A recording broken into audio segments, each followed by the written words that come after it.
सत्यनाम एक ओंकार सत्यनाम वाहेगुरु। नामी पुरुष दयाल की दया, नामी पुरुष सदा सहाय। देश विदेश में जहाँ भी आप लोग सत्संग सुन रहे हैं, आप सब लोगों पर उस मालिक की कृपा हो। आप सब लोग स्वस्थ रहें, सुखी रहें। आप सबके भीतर जो परमात्मा का अंश है उसको प्रणाम।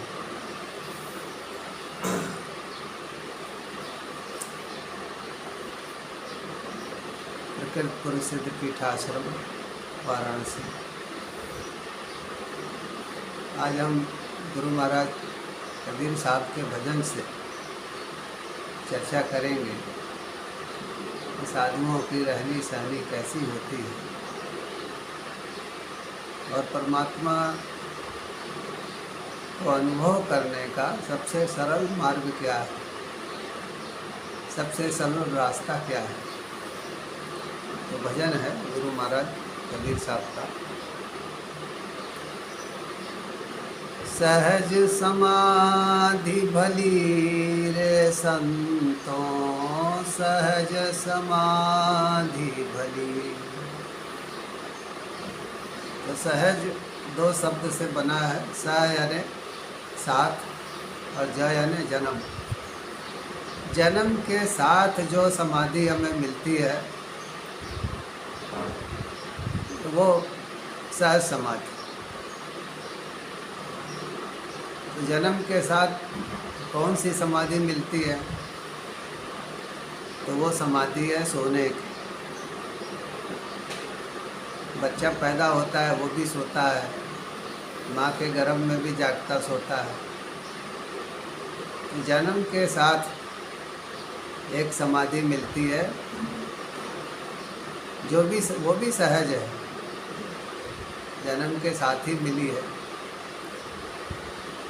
तो जब हम सोते हैं तो वो भी एक समाधि है। समाधि में होता क्या है? चेतना जो है, आत्मा जो है, मन से अलग होती है और मन से अलग होकर के आनंद महसूस करती है। गहरी निद्रा में क्या होता है? गहरी निद्रा में भी चेतना जो है मन से अलग होती है तो गहरी नींद आती है, स्वप्न वगैरह नहीं आते हैं। और जब चेतना मन के साथ जुड़ी रहती है तो उस स्थिति में स्वप्न आते हैं। तो गहरी निद्रा भी समाधि है, सहज समाधि है। उसमें भी चेतना जो है मन से दूर हो जाती है।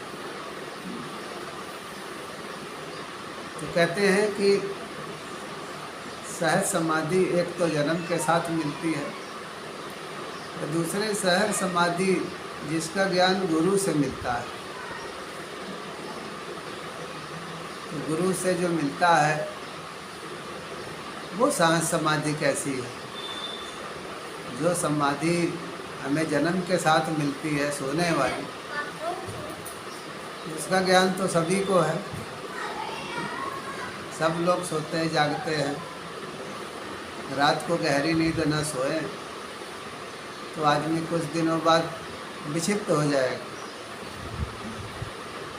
सोने से शरीर को, मन को, बुद्धि को, सबको आराम मिलता है और जो हमारी आत्मा है वो भी आनंद महसूस करती है।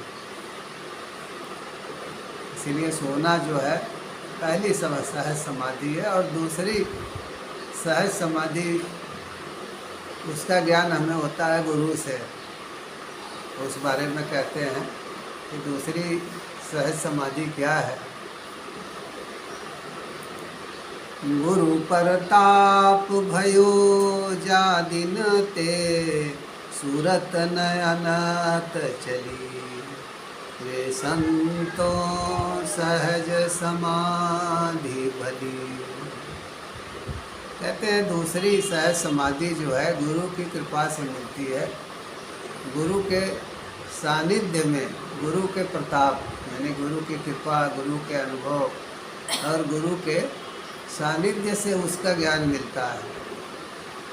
और उससे क्या होता है कि ये जो हमारा सूरत न अनंत चली, मन जो यहाँ वहाँ भाग रहा है, हमारा ध्यान जो इधर उधर भटक रहा है, वो भटकना बंद हो जाता है।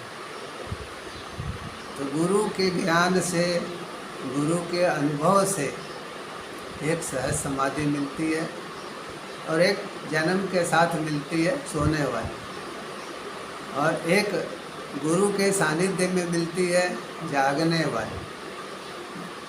तो ये जागने वाली सहज समाधि कैसी होती है, आगे कहते हैं।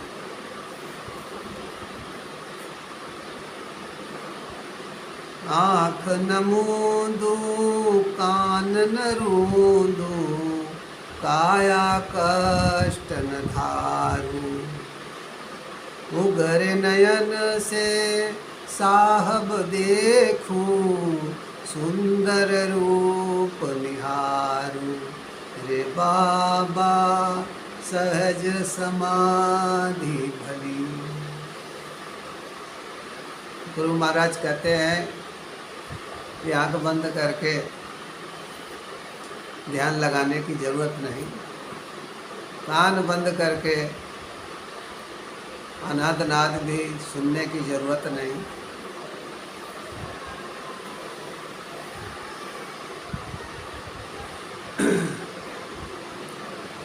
काया को, शरीर को कष्ट देने की भी जरूरत नहीं, व्रत उपवास हठ योग करके। तो फिर तो कहते हैं उगरे नगन से साहब देखो, सुंदर रूप निहार। गुरु का ज्ञान मिल जाएगा तो आप जहाँ देखेंगे वहीं परमात्मा दिखाई देगा। तो गुरु का ज्ञान और गुरु का अनुभव जब मिल जाता है तो हर एक में आपको वही दिखाई देगा जो अपने भीतर दिखाई देगा। तो उघरे नयन से साहब देखूं, आँखें खोल करके हर जीव में, हर व्यक्ति में आप भगवान को देखेंगे। और संसार में जितने भी सुंदर रूप हैं, सबके अंदर आप एक ही परमात्मा का अनुभव करेंगे, एक ही परमात्मा को निहारेंगे, देखेंगे। आगे कहते हैं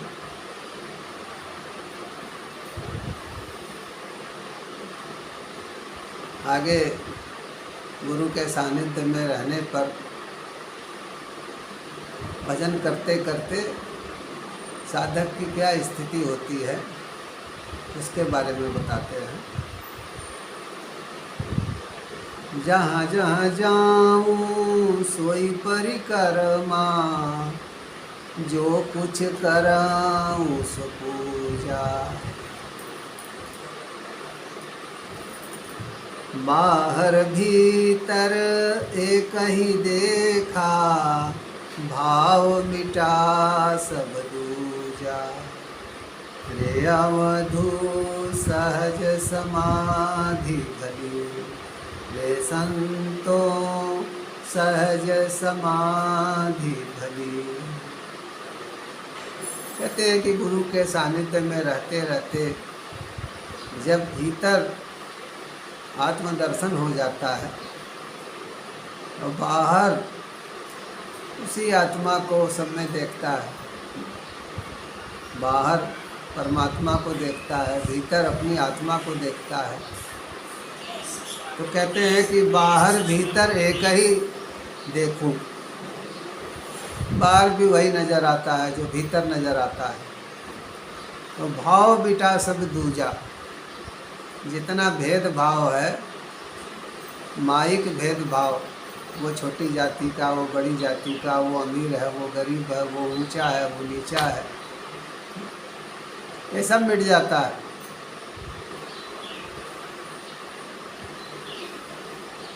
तो कहते हैं कि हे साधुओं, उस सहज समाधि का अभ्यास करो जिससे आपको सहज में ही आत्मदर्शन हो जाए और सहज में ही परमात्मा की अनुभूति प्राप्त हो जाए। तो होगा कैसे आखिर? सहज समाधि जो है सधेगी कैसे? कहते हैं, शब्द निरंतर मनवाराता, मलिन वासना त्यागी। सोवत जागत कबहु न बिसरे, ऐसन ताली लागी। रे संतो सहज समाधि भली। कहते हैं कि गुरु के शब्द में, शब्द के दो अर्थ होते हैं। शब्द का अर्थ ध्वनि भी होता है, अनादनाद धुन भी होता है, और शब्द का अर्थ जो है गुरु की वाणी।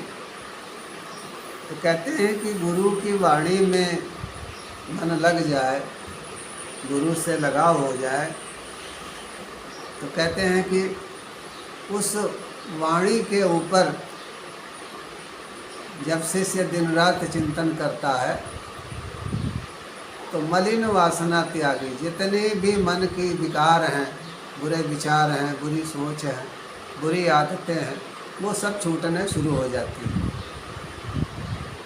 जितनी भी मलिन वासना है वो दूर हो जाती है। सोवत जागत कबहु न बिसरे, ऐसन ताली लागी। कह रहे भीतर जब व्यक्ति को आनंद मिलने लगता है तो सोता हुआ, जागता हुआ, फिर धीरे धीरे मनोविकारों पर ताला लग जाता है। कोई भी मनोविकार उत्पन्न नहीं होता और संसार में बाहर भी देख के पैदा नहीं होता। हर जीव को क्या चाहिए? आनंद। शुरू में व्यक्ति भोजन में आनंद ढूंढता है, खाने में आनंद, बच्चों में, हर चीज़, दुनिया की जितनी चीज़ें हैं उसमें ढूंढता है। लेकिन किसी गुरु के पास जाने से उसको ज्ञात होता है कि इसमें आनंद नहीं है, इसमें तो सुख और दुख है। अच्छा खाना खा लिया तो उसका दुख भी है, आपको रोग परेशान करेगा, गैस परेशान कर सकती है, तरह तरह के कष्ट परेशान कर सकते हैं। तो आनंद कहाँ है? तो आनंद अपने ही भीतर है, अपनी आत्मा में ही आनंद है, अपनी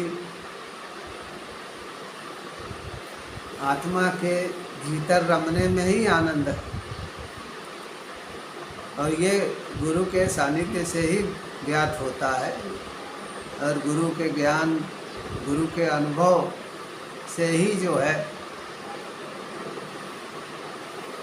मन जो है भजन में लगता है, मन भजन में लीन होता है।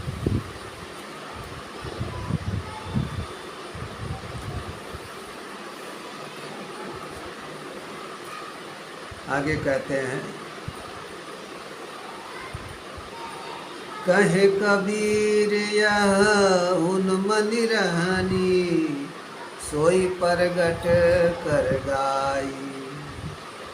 सुख दुख से एक परे परम सुख, ता सुख रहल समाई। रे साधो सहज समाधि भली, रे संतो सहज समाधि भली। कबीर साहब कहते हैं कि यह उन्मनी रहनी, कहीं कबीर यह उन्मन रहनी, सोई परगट कर गाई। कह रहे जो हमने भजन में कहा है, जो भाव व्यक्त किए हैं, ये उन्मनी रहनी के हैं। अब ये उन्मनी रहनी क्या है? तो व्यक्ति संसार में तीन तरह के होते हैं। एक तो मनमुख, जो अपने मन के अनुसार चलते हैं, जिसको कहा जाता है मन बढ़ू, जो मन में आया वो कर रहा है। फिर किसी गुरु के पास जाता है, किसी गुरु के सानिध्य में जाता है, दीक्षा लेता है, गुरु के साथ रहता है, आता जाता है, तो गुरुमुख होता है। यानी कि गुरु के कहे के अनुसार चलना शुरू करता है। और व्यक्ति जब गुरु के कहे के अनुसार चलना शुरू करता है तो उसके भीतर बहुत सारे अच्छे परिवर्तन होने शुरू हो जाते हैं। उसके अंदर तमोगुण कम होने लगता है, रजोगुण कम होने लगता है, सतोगुण बढ़ने लगता है। और तीसरी और सबसे ऊंची रहनी है उन्मुख रहनी। गुरु के सानिध्य में रहते रहते रहते रहते जब परमात्मा से बहुत लगाव हो जाता है, यही मन जो है उन्मुख हो जाता है, यानी कि परमात्मा की इच्छा के अनुसार व्यक्ति रहने लगता है।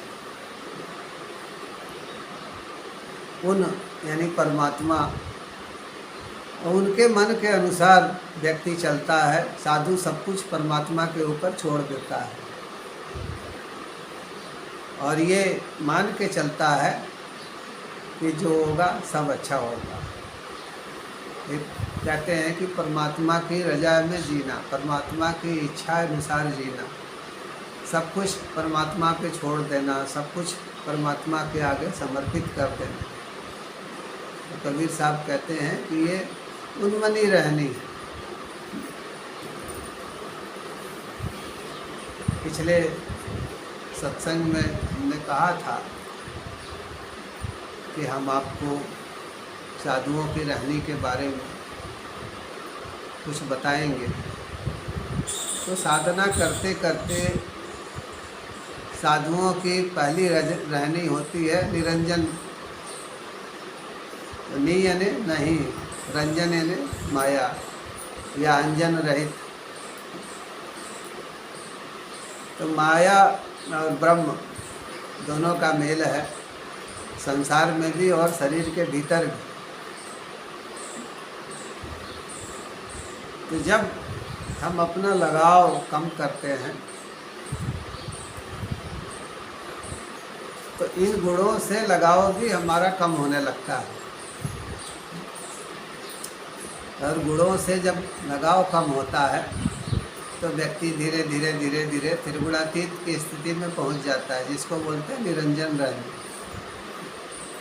जिसको कहते हैं कि संसार में रहते हुए भी नहीं रहना, शरीर में रहते हुए भी नहीं रहना, विदेह देह में रहते हुए भी उससे परे रहना। और दूसरी रहनी है ओंकार। तो ओंकार, आकार उकार मकार। तो सतोगुण, रजोगुण, तमोगुण, ये कुदरत की, प्रकृति की जो तीन धाराएं हैं जो पूरी सृष्टि में बह रही हैं, हर शरीर के अंदर बह रही हैं। तो उन गुणों से परे होना, धीरे धीरे धीरे धीरे करके उन गुणों में इंटरेस्ट नहीं लेना, उन गुणों से लगाव कम करना, ये आपकी ओंकार रहनी है। और तीसरी रहनी है आपकी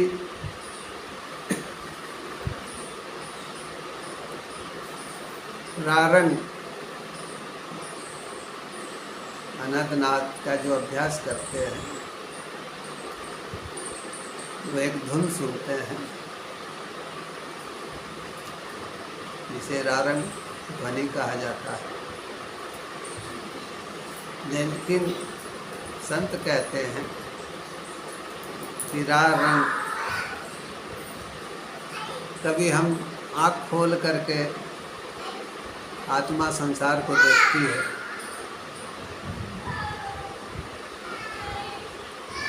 कभी अंधेरा भी देखती है, और कभी आंख बंद करके जब ध्यान लगाते हैं तो हम प्रकाश भी देखते हैं। तो रारंग का असली अर्थ होता है कि कभी अंधकार और कभी प्रकाश। चेतना कभी अंधकार का अनुभव करती है अपने भीतर और कभी प्रकाश का अनुभव करती है। एकाग्र हो जाती है आज्ञा चक्र पे तो प्रकाश का अनुभव करती है। तो ये रारंकार भी एक रहनी है। और सोहम, सो यानी परमात्मा, हम यानी ये जीव। जब जीव को ये ज्ञात हो जाए गुरु के अनुभव और सानिध्य में रहते कि हम परमात्मा के अंश हैं और परमात्मा हैं, जैसे समुद्र के जितने गुण हैं वो उसकी बूंद के अंदर भी होते हैं, मात्रा का अंतर होता है, क्वांटिटी का अंतर होता है, क्वालिटी का नहीं।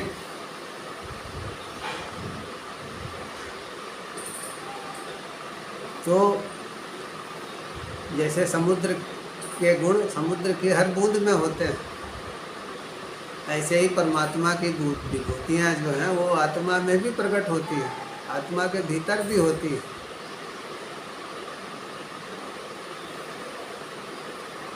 तो जब जीव को ये ज्ञात हो जाता है कि हम परमात्मा के अंश हैं और परमात्मा ही हैं,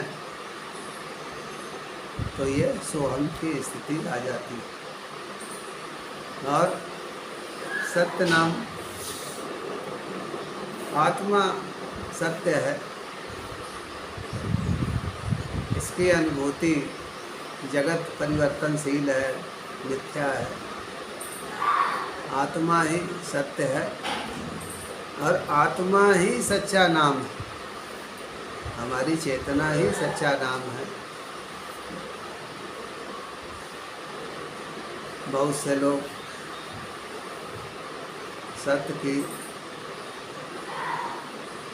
धुन सुनने की बात करते हैं, वो अनंतनाथ का विषय है। लेकिन संतों की रहनी सहनी के अनुसार सत्य नाम या सत्य नाम आत्मा के अंदर रमण करने की स्थिति है कि आत्मा ही सत्य है।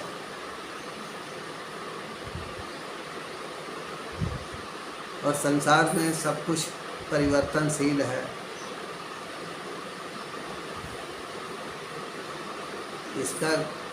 इस स्थिति का अनुभव ही सत्य नाम।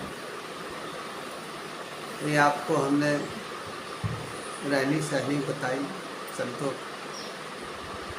अगले रविवार को हम लोग फिर किसी और विषय पे चर्चा करेंगे। आज इतना ही। अनामे पुरुष दयाल की दया, अनामे पुरुष सदा सहाय।